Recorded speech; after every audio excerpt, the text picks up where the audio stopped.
Welcome back to our channel. आप देख रहे हैं शी टॉक एक्सपर्ट और मैं हूं हेल्थ एजुकेटर मेघा।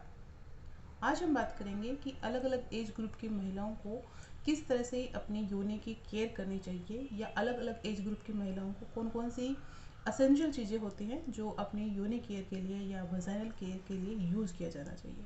क्योंकि फ्रेंड देखिए, अलग अलग एज ग्रुप की जो महिलाएं होती हैं उनकी जो वजाइनल फंक्शन है वो भी अलग अलग होता है, अलग अलग रोल प्ले करते हैं। तो उसके अकॉर्डिंग ही महिलाओं की जो वजाइनल केयर है वो उसका शेड्यूल होना चाहिए। आज हम बात करेंगे कि किस एज ग्रुप की महिलाओं को कौन कौन से केयर लेनी चाहिए जिससे आपकी जो वजाइना है वो हेल्दी रह सके और लॉन्ग टाइम तक उसको कोई इन्फेक्शन ना हो या फिर उसको किसी भी तरह की डिजीज़ को फेस ना करना पड़े। तो चलिए स्टार्ट करते हैं फ्रेंड आज का हमारा वीडियो और देखते हैं कौन कौन सी ऐसी एज ग्रुप की महिलाओं को कौन कौन सी केयर लेने की ज़रूरत होती है। तो सबसे पहले फ्रेंड स्टार्ट करते हैं उन लड़कियों के लिए जो टीन एज में है। सो वहाँ पर क्या होता है कि जो वजाइना का जो इतना रोल नहीं होता है, क्योंकि उस टाइम में लड़कियों को सेक्सुअल एक्टिव नहीं होती हैं, सिर्फ उनको पीरियड होते हैं, ओव्यूलेशन होते हैं। सो वहाँ पे जो वजाइना का जो फंक्शन है वो इतना डिटेल नहीं होता है, या वजाइना का फंक्शन इतना हैवी नहीं होता है। ठीक है, तो वहाँ पे जो अगर केयर करने की ज़्यादा ज़रूरत नहीं होती है, बट कुछ ऐसे स्टेप हैं यदि आप उसको करती हैं तो जो आपकी वजाइना है वो लॉन्ग टाइम तक आप हेल्दी रख सकते हैं। तो सबसे पहले जो टीन एज की गर्ल्स हैं उनको हेल्दी खाना, तो न्यूट्रिशन अमाउंट तो पूरा होना ही चाहिए। उनकी डाइट में प्रोबायोटिक होना चाहिए, स्लीपिंग पैटर्न अच्छा होना चाहिए और पर्सनल हाइजीन को अच्छे से मेंटेन करना चाहिए।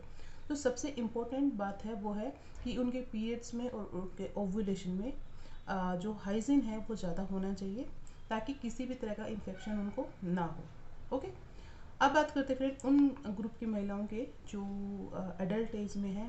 तो एडल्ट एज में जो ग्रुप की जो महिलाएं होती हैं उनका जो वजाइनल फंक्शन है वो बहुत ज़्यादा होता है, क्योंकि इस ग्रुप की जो महिलाएं होती हैं वो सेक्सुअल एक्टिव भी होती हैं, साथ ही वो प्रेगनेंसी के लिए ट्राई भी कर रही होती हैं, हार्मोनल इम्बेलेंस का भी फेस कर रही होती हैं, साथ ही कुछ महिलाएं कॉन्ट्रासेप्टिव पिल्स भी यूज़ करती हैं, डीएनसी भी होती है। तो ये बहुत सारे फंक्शंस होते हैं तो जो वजाइना को करने पड़ते हैं। तो इस एज में आके फ्रेंड महिलाओं को जो वजाइनल फंक्शन है वो भी बढ़ जाता है, उसका वर्कलोड भी बढ़ जाता है, और साथ ही यदि आप केयर नहीं करते हैं तो इस एज में आके महिलाओं को इन्फेक्शन होने के चांसेस होते हैं, एसटीआईज होने के चांसेस होते हैं, यूरिनरी ट्रैक्ट इन्फेक्शन होने के चांसेस होते हैं।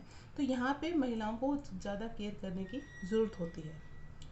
केयर की बात करें फ्रेंड, जो इस ग्रुप की महिलाएं हैं सबसे पहले उनको अपना पर्सनल हाइजीन मेंटेन करना चाहिए।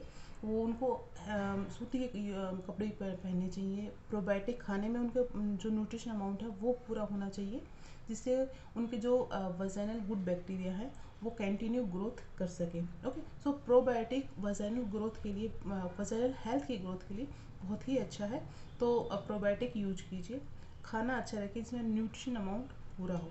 ओके, नेक्स्ट की बात करें फ्रेंड कि जब भी महिलाएं जिनको सेक्सुअल एक्टिविटी के बाद में उनको अपना जो प्राइवेट पार्ट है उसको क्लीन करना चाहिए, यूरिनेशन के लिए जाना चाहिए, ताकि उसके जितने भी उसकी अच्छे से सफाई हो सके। ओके, क्योंकि ये इन्फेक्शन के चांसेस यहाँ से ही स्टार्ट होते हैं।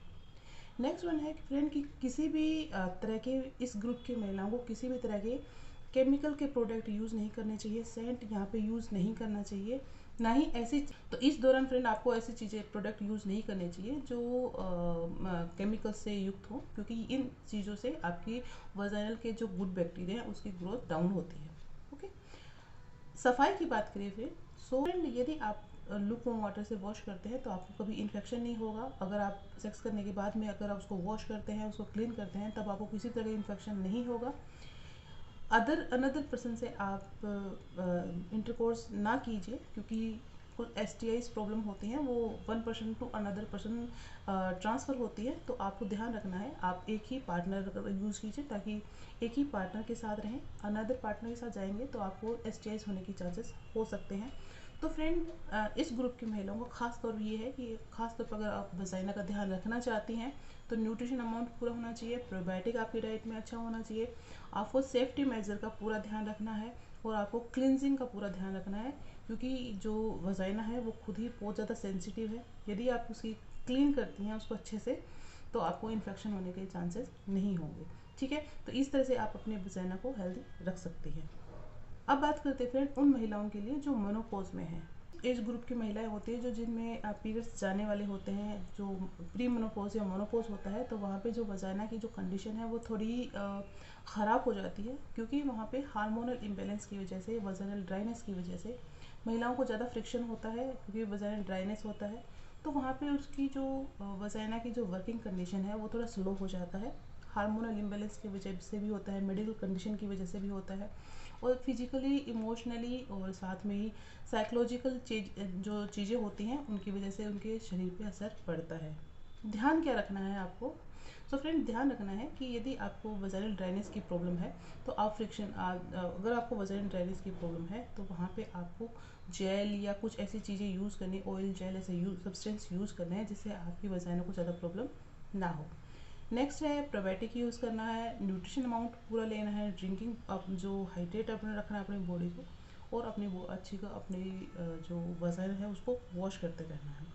ठीक है, तो ये सारे स्टेप फ्रेंड आपको, यदि आप ये स्टार्ट से ही करना स्टार्ट कर देती हैं तो आगे चलकर आपकी वजाइना को हेल्दी रखने में काफ़ी हेल्पफुल साबित होते हैं। तो आई होप फ्रेंड आपको कुछ इन्फॉर्मेशन मिली होगी। इसके रिगार्डिंग आपको कोई क्वेरी रहती है, सजेशन रहती है तो आप मुझसे पूछ सकते हैं। आज के लिए इतना ही, कल फिर मिलते हैं, तब तक अपना ध्यान रखें।